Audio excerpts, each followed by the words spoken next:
Boa noite, mulheres de joelho. Sejam muito bem-vindas ao nosso segundo dia do Congresso. Olha, hoje nós estamos aqui com uma convidada mais que especial. Estamos aqui com a doutora Sara Coimbra. Olha que mulher mais linda. Tudo bem, doutora Sara? Tudo bem, pastora Magali, obrigada. Outra mulher linda, né, gente? Maravilhosa.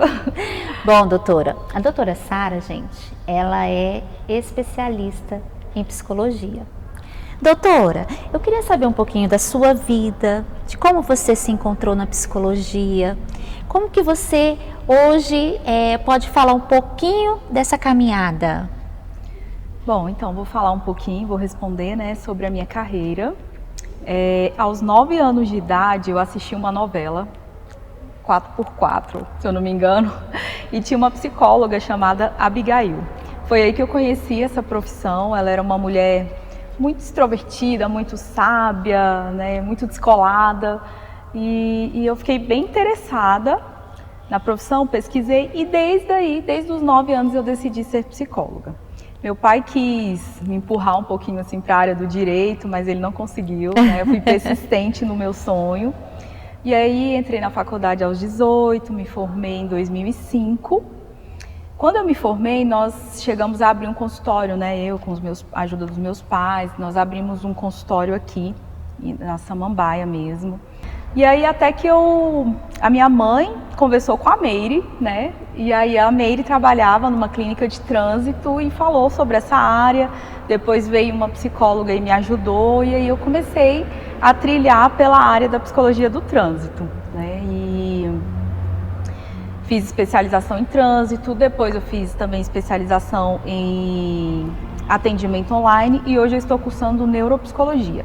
Eu estou fora do consultório desde 2017, trabalhando só com avaliação psicológica, né, que é o famoso psicotécnico, trabalhando em concurso, principalmente no trânsito, como eu falei, e para porte de armas também. Mas a gente está com um projeto aí, eu e umas colegas, de estar iniciando um consultório no próximo ano, né? Então a gente vai estar abrindo a agenda aí para atendimentos, vamos voltar a atender. Então foi assim a minha jornada, hoje eu estou aqui, né? Nossa, que maravilha! É uma área maravilhosa, sou muito realizada. É muito bom a gente poder se encontrar, né? Geralmente as pessoas hoje, elas procuram uma área que visa dinheiro e não aquilo que realmente foi chamado, né? Para poder exercer.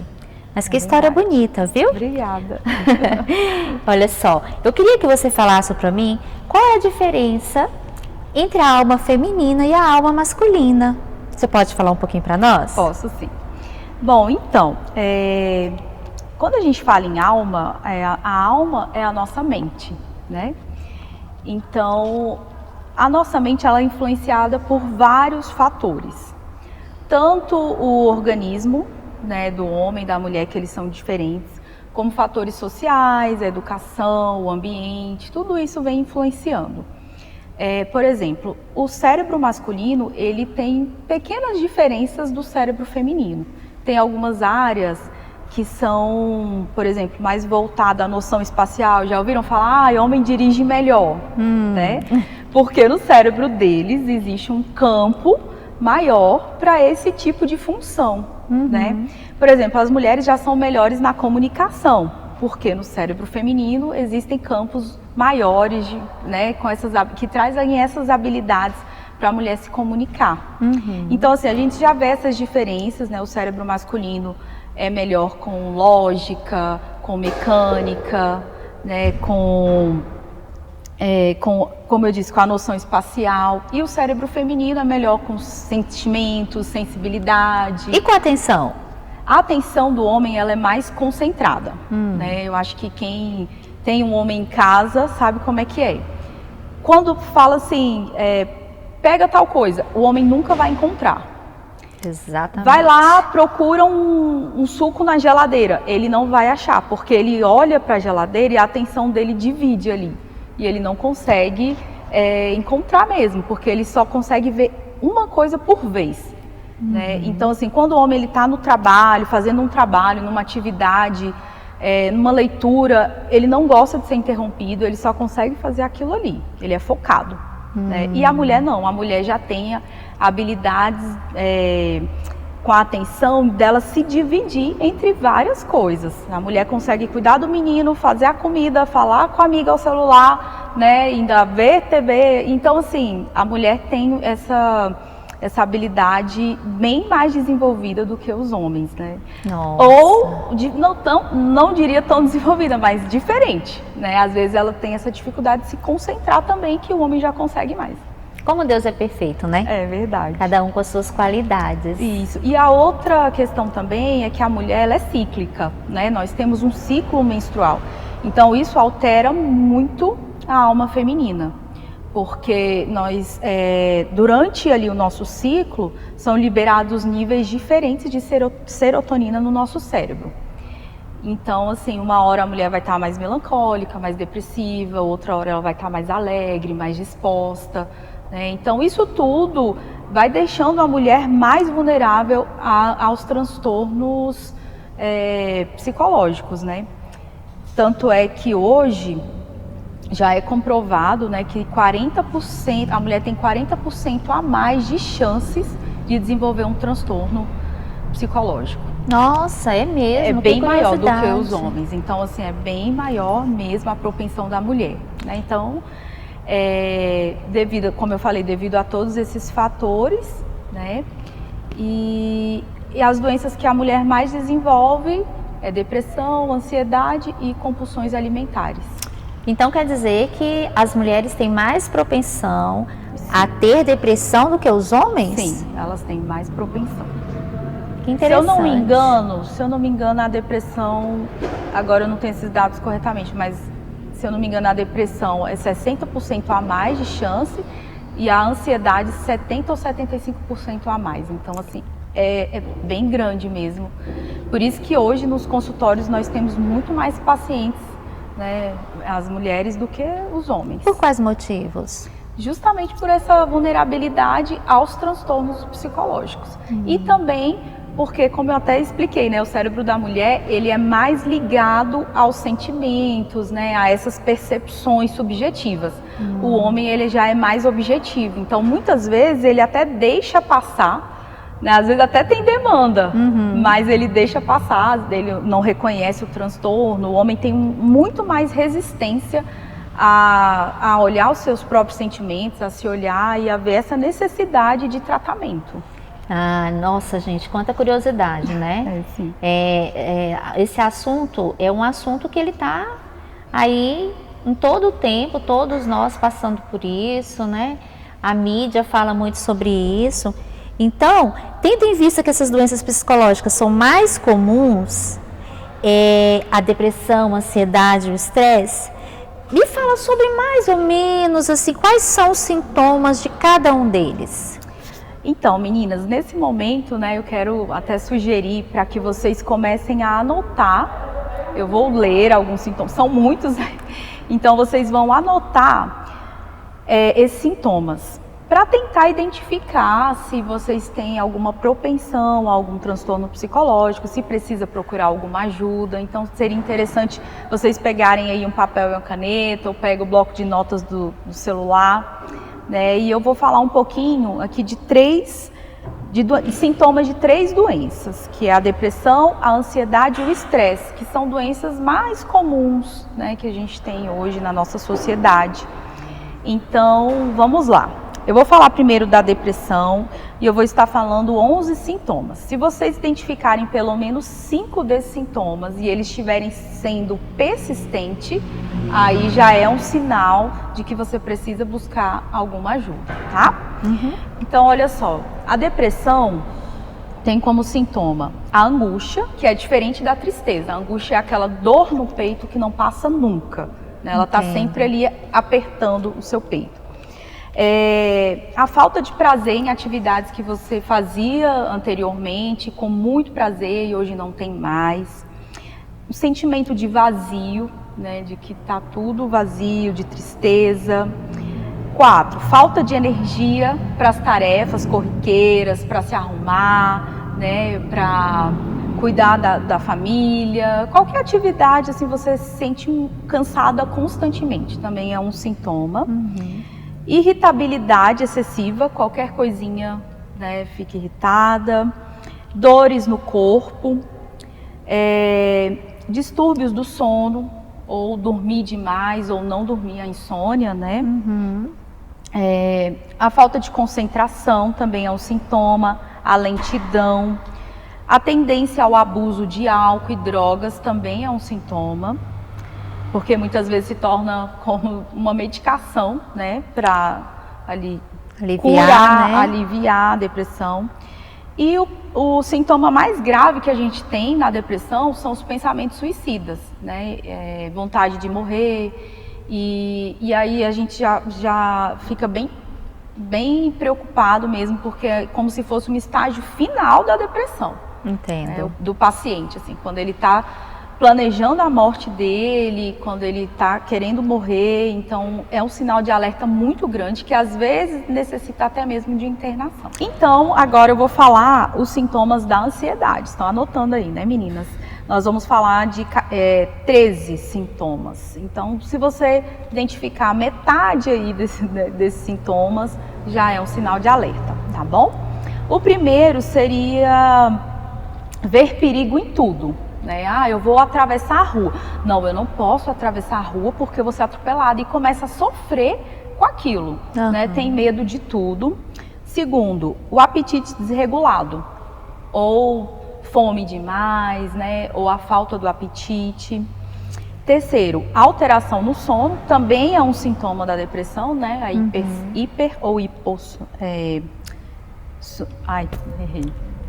hipo ou hipersonia. 4, tensão muscular, né? Tá sempre com os músculos ali doloridos, cheio de nódulos. Medo de falar em público, esse aí eu tô tendo agora, posso anotar aqui. Fugir do público e vir pra câmera, né? Que também não me deixa confortável, mas... 6, preocupação excessiva, né? Qualquer coisa... amanhã eu tenho uma prova, então não consegue dormir, não consegue se alimentar... né, e sofre ali com uma prova. Então é um sintoma também, essa preocupação excessiva.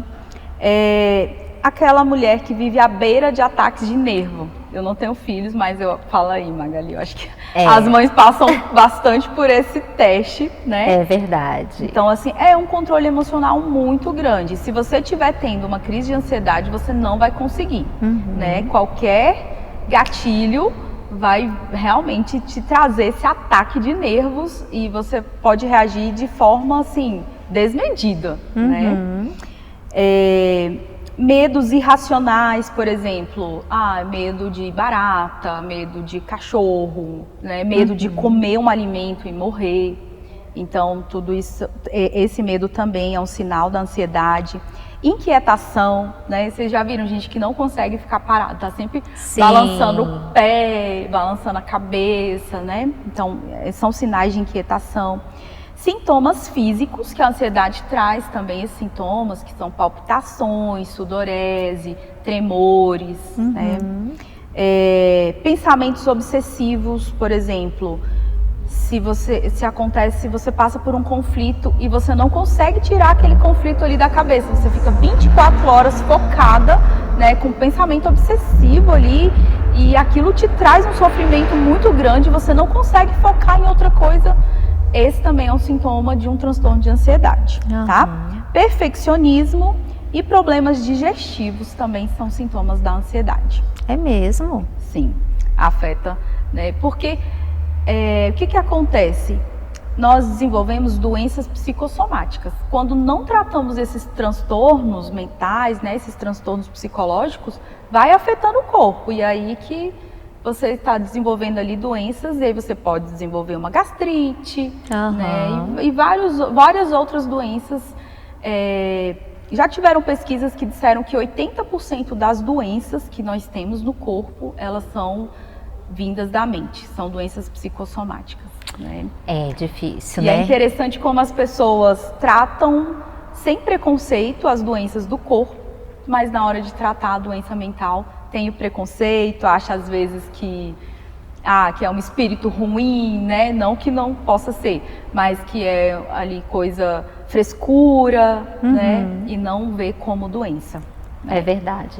Infelizmente, hoje nós estamos vivendo muito esses sintomas, né? O nosso dia a dia está cheio de situações que nos levam a isso. E se por um acaso alguma dessas mulheres identificaram que elas têm alguns desses sintomas ou todos, o que elas devem fazer? Se tiver todos, Tá. precisa marcar consulta amanhã com o psicólogo. Verdade. Então, assim, meninas, se vocês tiverem alguma desconfiança, eu ainda vou falar os sintomas do estresse, tá? Mas se vocês tiverem desconfiança, né, de algum desses transtornos, o primeiro passo é procurar um profissional para estar diagnosticando, né? Não o doutor Google, mas um profissional qualificado, né? Procura um psicólogo, ele vai estar te ajudando com esse diagnóstico. E se for necessário, ele vai estar encaminhando também para o psiquiatra para fazer o tratamento com medicamentos. Mas muitas vezes apenas as técnicas que nós usamos na psicoterapia já ajuda a minimizar aí esses sintomas, tá? E sem preconceito, né, doutora Sara? Sem preconceito, né? Eu vou falar um pouquinho só sobre o estresse aqui. Sim. São 7 sintomas e eu acho que o estresse é o mais comum, né, hoje em dia, que nós trabalhamos, corremos demais, né, múltiplas funções. É verdade. 7 sintomas: dor de cabeça, né, o sono desregulado também, falta de concentração, né, uma dificuldade de se concentrar, um temperamento explosivo, insatisfação, nunca está feliz com nada, até falei um pouquinho dessa falta de prazer na depressão, ela também vem para o estresse, né? Não ter mais prazer no trabalho, né? E uma moral baixa. Então, esses seriam os sintomas do estresse. Uma curiosidade, o estresse, ele pode levar a uma depressão? Pode sim, pode sim.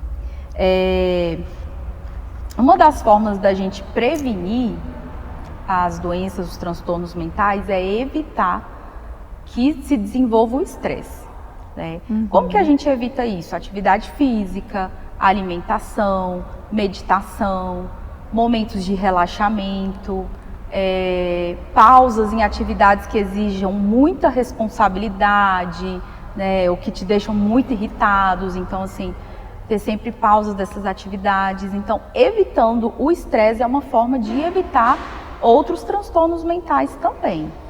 Porque a gente geralmente vai deixando as coisas acumularem, vem o estresse e a gente não procura ajuda, né? Exatamente. Acaba chegando a uma depressão. Exatamente. E assim, a dica maior que você poderia assim, nos dar para estar evitando todo esse cansaço, todo esse estresse, mesmo com a nossa correria do dia a dia?